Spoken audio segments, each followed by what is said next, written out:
questions we wrestle with as Christians about who God is, how do we live out our faith, what is the Bible, what is the truth of the Bible, what are we supposed to believe, how are we supposed to live. There are really big, deep questions that we ask each other, that we ask God, that we wrestle with ourselves. And that's why the Cultivate podcast exists, to help us go deeper in our understanding of who God is, His Word, and the way that He's called us to live.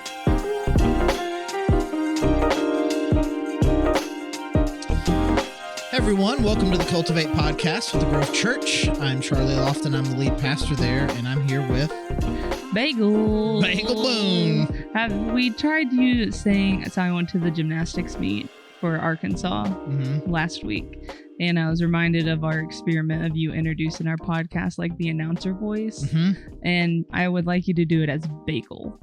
Okay. Not Abigail Boone. Okay. Well, remind me of that. Okay. And we did decide it was too booming for this mic. We did? We I did? think so. Okay. Yeah, I don't know how to do announcer voice without being super loud. Like to me, I'm imitating a voice, and the voice when I hear it is loud. Yeah. I'm sure when he's doing it in the microphone, he is doing it in a softer way. You should ask Jason Soul. I can try. I'll try it next time. Okay. I'll try next time. Anyways, we're getting pretty far into the series on parables. There's quite a few. It'll still last us a bit, but we are in the middle of parables. And I decided, I was thinking I was kind of how to phrase it. We're going to take a break, but we're not really taking a break. We're still doing parables, but we're going to do two that are relatively straightforward. Okay. We'll see. But they are parables. Well, they're definitely parables, but they're relatively straightforward. They don't have that kind of really more of that kind of ooh gotcha moment. I think you'll be like, I think that's what that is. I think that's what that means, and you're going to be waiting for some twist, and it's not a twist. Ain't no twist. But it's just a really good principle to learn. Okay. And so, if we remember, think about all these parables, right? We need we don't want to make them overly complicated, trying to make them say 15 different things when Jesus is really just trying to make a singular point. And really, what that singular point is depends on who he's talking to, right? Who's the audience here? Who is listening? Because who is listening and helps us understand what Jesus is trying to communicate, and then like who's who in the parable? Who is the reader supposed to identify with? Yeah. And so in this one, we have a perfect little beautiful setup here. We don't have to. I wonder who Jesus is talking to. I wonder what the point is he's trying to make. Pharisees. We have a very easy setup here. So there's a trend on TikTok right now of rage baiting your mom or rage baiting your dad. Yeah. One's like, if you were athletic, what sport would have you played? Saying that to your dad. I have seen that one. And a few times when I've watched this, I'm like, I wonder if that's what the Pharisees felt like with Jesus.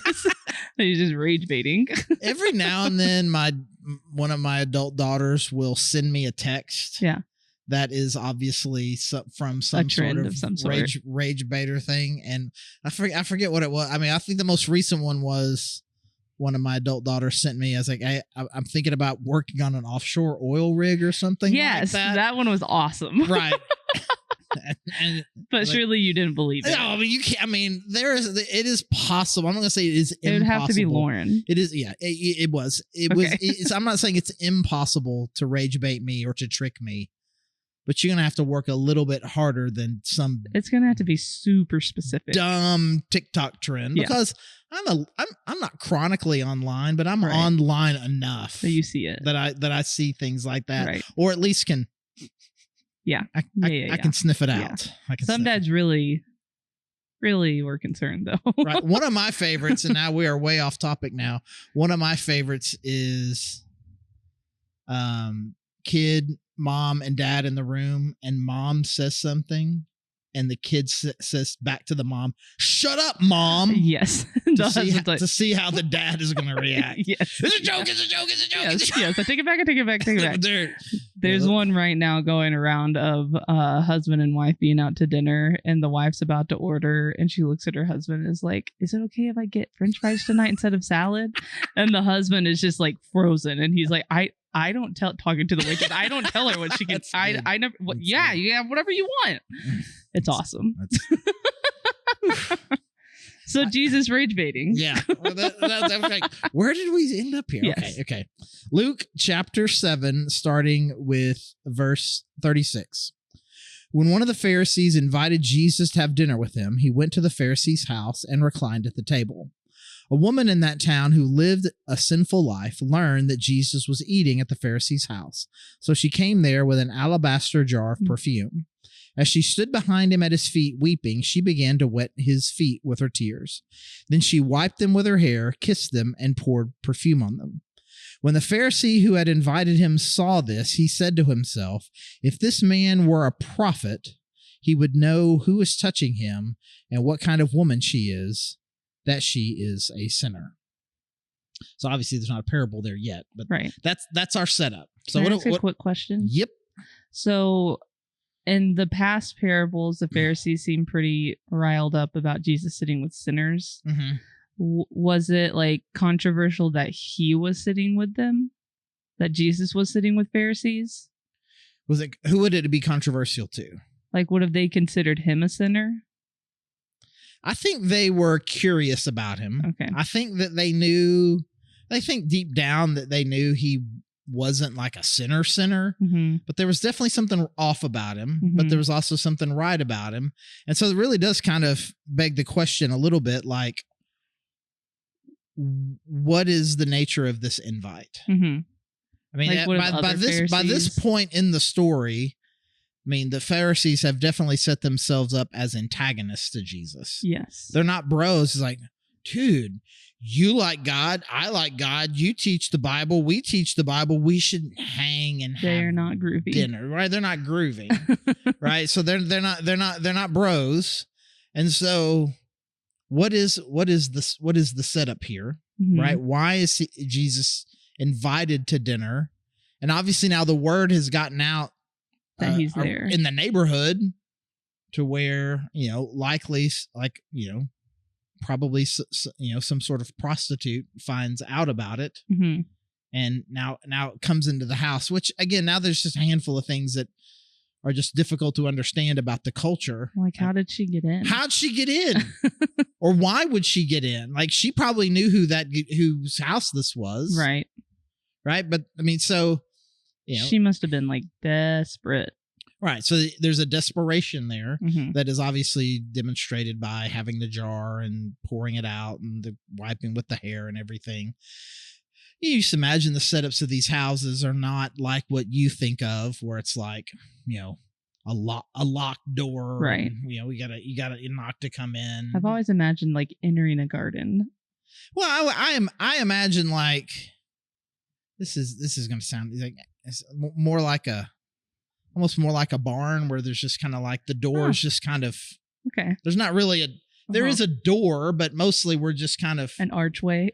Yeah, and there's a door that could be closed if need be, but really we're not talking about windows and doors being closed. We need a lot of air circulation in here, so we're not. Yeah, my concern about sanitation. Right. And it could be the dinner was happening outside. Right. Regardless, it was accessible enough for her to get in. And so knowing that the Pharisee is an antagonist, he probably had some sort of setup planned anyway. Yeah. Well, Jesus, while I've got you here, let me ask you a quick question. Mm-hmm. And now we're switching to the Pharisee trying to rage bait Jesus in some way, right?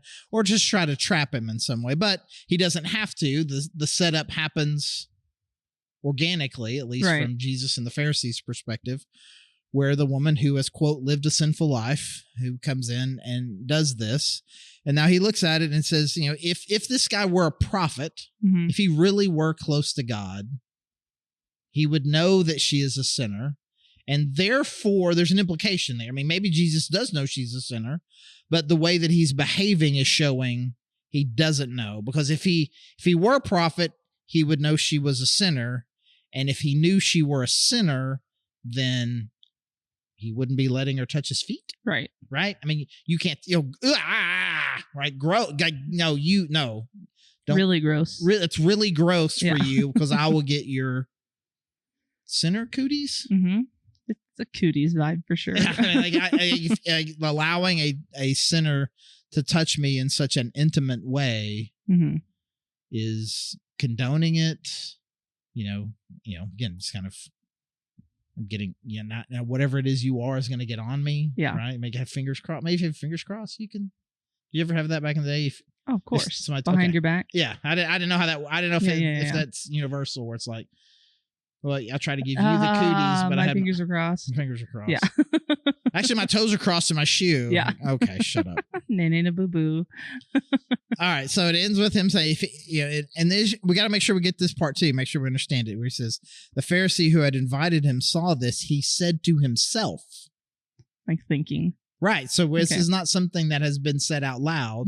But however, which is really interesting that Jesus is going to respond to him, because he's doubting that Jesus is a prophet in his own brain. It's kind of like the mattress thing, where his friends put him through the roof and he like knows that they're doubting or whatever. Yeah. Yeah. And so I think to myself, this dude's not even a prophet. And Jesus goes, interesting that you think that. Like, right. He's both already showing that he is a prophet. And then says this. Verse 40 now. Jesus answered him, Simon, I have something to tell you. Tell me, teacher, he said. 2 people owed money to a certain moneylender. One owed him 500 denarii and the other 50. Neither of them had the money to pay him back, so he forgave the debts of both. Now, which of them will love him more? Simon replied, I suppose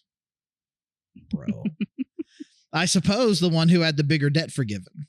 You have judged correctly, Jesus said. Then he turned towards the woman and said to Simon, do you see this woman? I came into your house. You did not give me any water for my feet, but she wet my feet with her tears and wiped them with her hair. You did not give me a kiss, but this woman from the time I entered has not stopped kissing my feet. You did not put oil on my head, but she has poured perfume on my feet. Therefore I tell you, her many sins have been forgiven, as her great love has shown.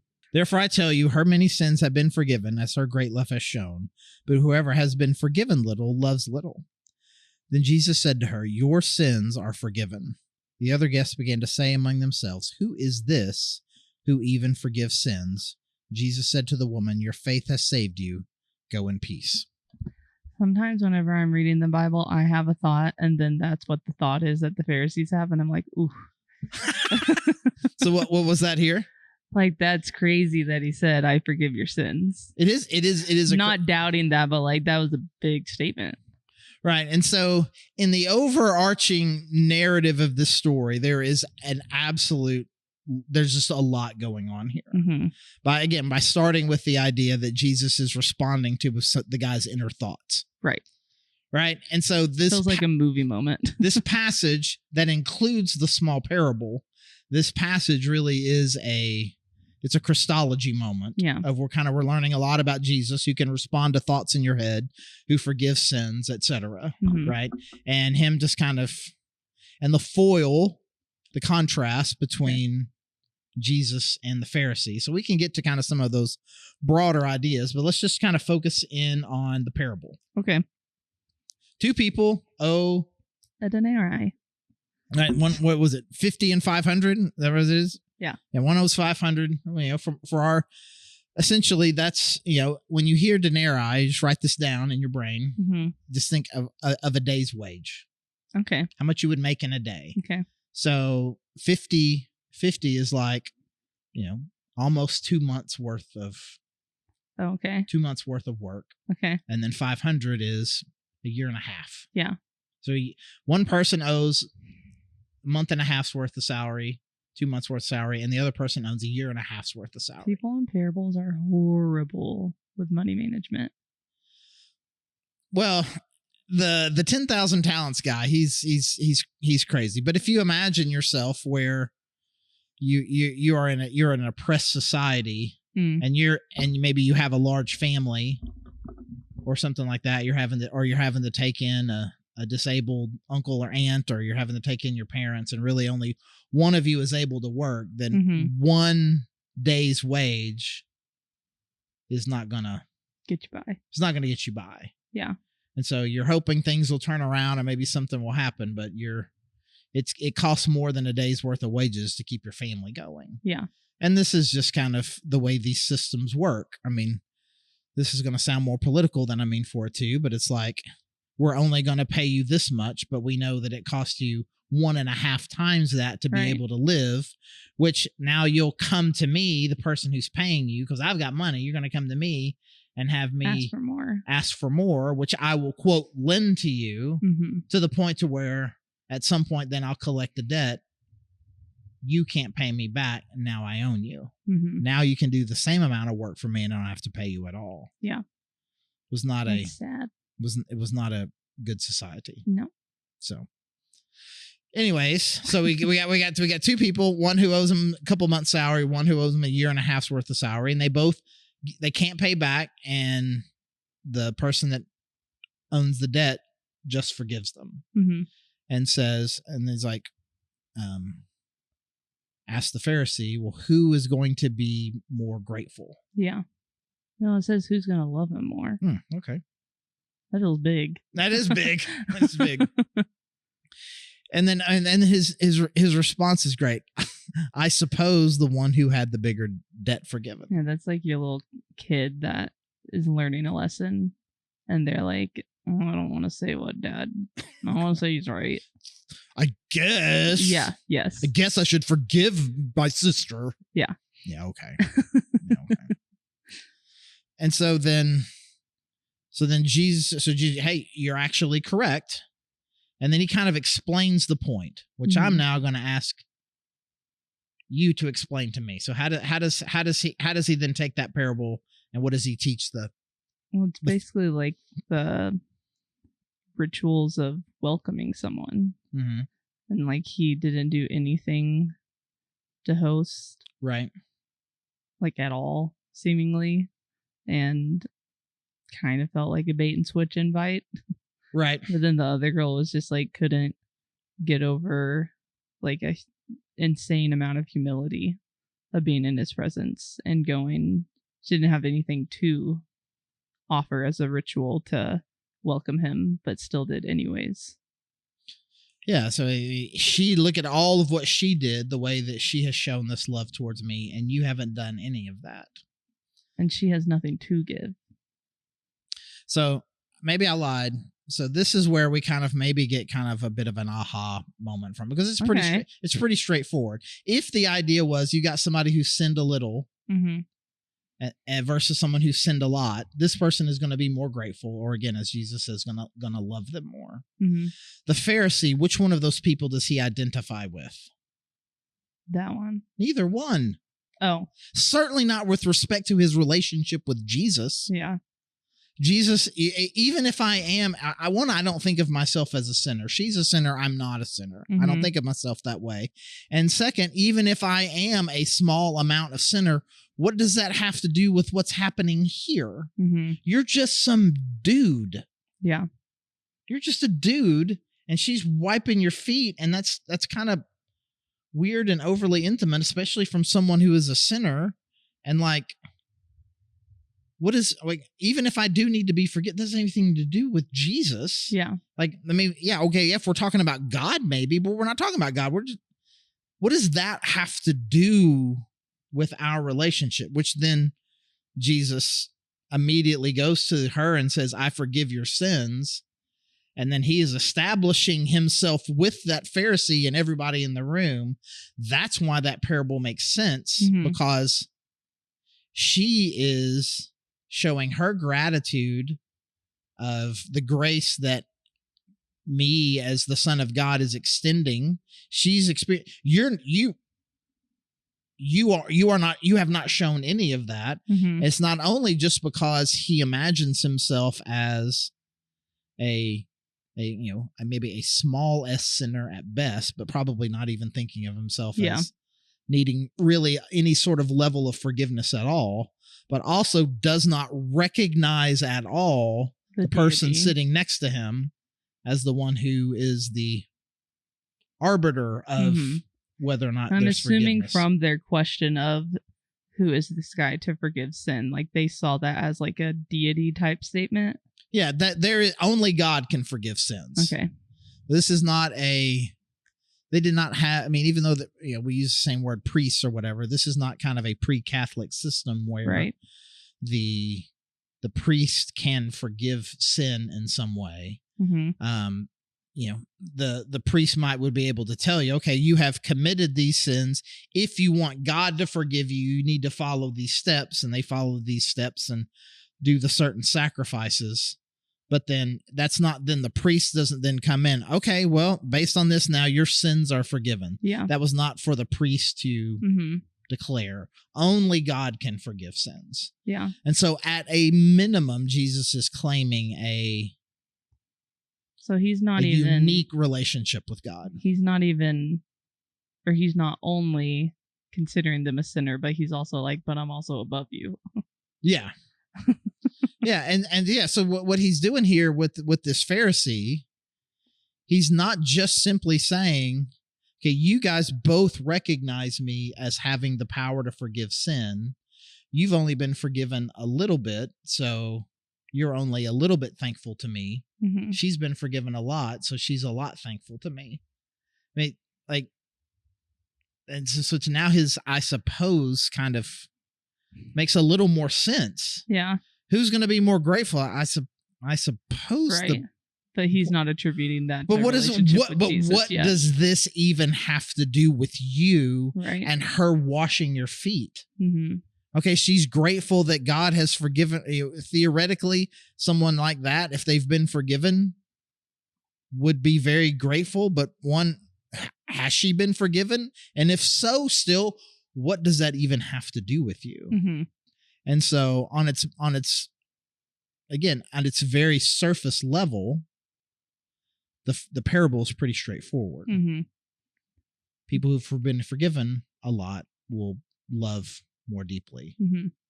But really, the whole thing is just, again, in the context of the story and what happens in the aftermath, it is also tacked onto that, this huge setup of I am the forgiver of sins. Mm-hmm.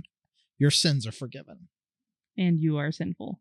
Yeah, and so now he walks away then with the implication of if he thinks he's the one that forgives sins, and her response is mm-hmm. He is also implying that I'm a sinner. Mm-hmm. I mean, it feels like it kind of would have broke his mold of the law to some extent, right? It breaks his mold of the law. It most certainly breaks his idea of who Jesus is, or at least a minimum of who Jesus thinks that he is. Mm-hmm. And so then now for us, 2,000 years later, it's actually a little bit easier and a little more straightforward for us because we are in a position where we recognize Jesus as the one who forgives sin.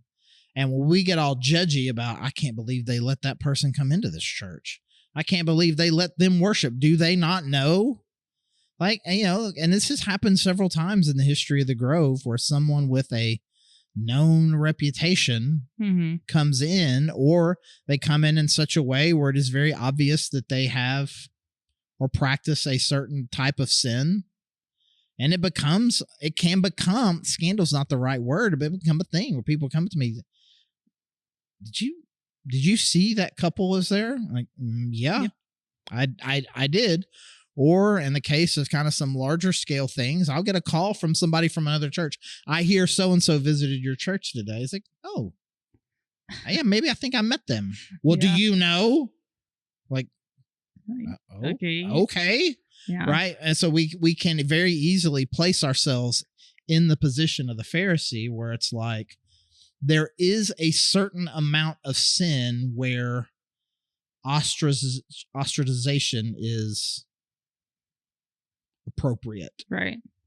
Which is interesting because whenever he finishes the parable and takes it back into how they're treating him, he's basically saying, like, which one would love me more? Obviously perpetuates some type of different reaction, but you haven't been forgiven as much, but you should have still had the same reaction.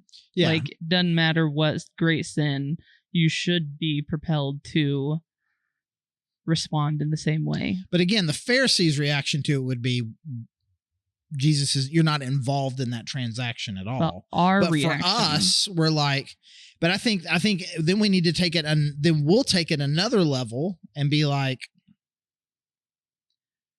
I don't know that there is a huge gap between my sinfulness and the sinfulness of the person that right now I'm currently judging.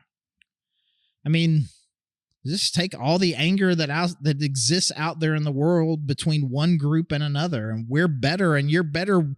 Why? Well, look at what they're doing. Look at what they believe. Look at what they're saying. But you what? But me what? Mm-hmm.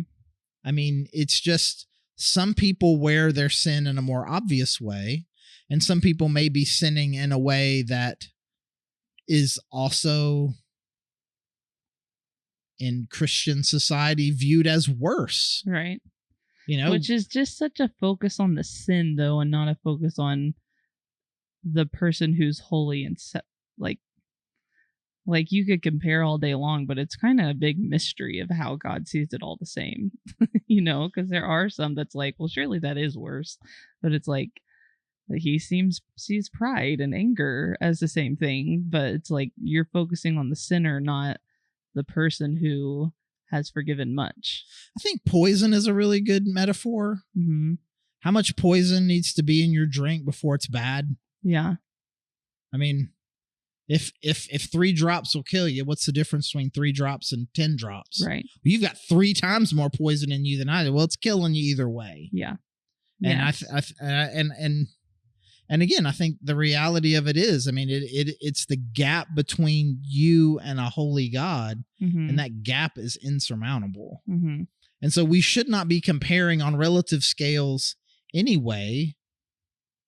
But even if we did, I was like,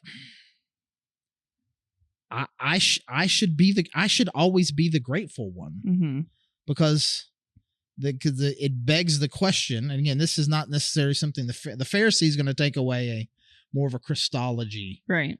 But our takeaway is like, I'm a sinner. I mean, like I'm a sinner, and I should be acting as someone who is incredibly grateful. And when I meet another sinner, no matter how my relative perspective on them, when I meet another sinner who seems to be at least taking a step towards repentance, I should be like, well, good on them. Good on them. I hope they make it all the way. Yeah. I hope they do. And I remember when I was lost in my sins. This Pharisee has no sense of having been lost in his sins, but we do. Well, and so, because I think sometimes, and we need to wrap this up because I could rant about this all day, but there's other parables too that this is going to transition us very well into the next one, actually. But we kind of, you know, you start to think of yourselves, and this will bridge us to the next parable, which is the Pharisee and the tax collector, Pharisee and the sinner praying, of just like, I begin to think of myself more in terms of who I am after I've been forgiven. And I'm like, yeah, God should be really fired up that I'm on his team. Yeah. And I lose sight of the fact that I am a sinner forgiven. Yeah. And I think this Pharisee has no sense of it at all. Yeah. Well, you know, AA is like the best people at creating little sayings and stuff, it feels like. And one of their sayings is, I'm 1,000 miles away from my last drink, but right around the corner from my next, which not the exact same sentiment, but I feel like it's just keeping in right check of like, yes, I'm great and I've done all these movements, but I need to remember the humility that comes with what I come from. And it's just like, it feels like a right sizing of both, that like, be excited the progress that you've made and the life that you've lived since then, but don't forget that you are human. I love that. Yeah. We're going to let that really insightful thing, we're going to let that be what closes it out. All right. Thank you so much for sharing that. That was really good. And thanks as always for being a part. You're great. Love it. As always. Love it. And thank you guys for joining us, and encourage you to come back as we will continue working our way through the parables. And as always, If you are not connected with us as a church, you can find us at thegrovechurch.org. You go to our connect page, and there's a little form you can fill out where you can ask us questions, or you can ask about the podcast or about our church, our services. There's information on that page about when we meet, where we meet. You can join us in person, online. Anyway, we would love to help you, connect you. Again, thank you for joining us, and we'll see you next time. Thank you for listening to the Cultivate podcast. Our hope is that you are taking steps to go deeper in your faith, that you are asking big questions and you're looking for answers. We hope that we can be a resource for you through our podcast and any other way that we can help you. You can find all our episodes anywhere that you can find podcasts, including YouTube. And again, thank you so much for joining us.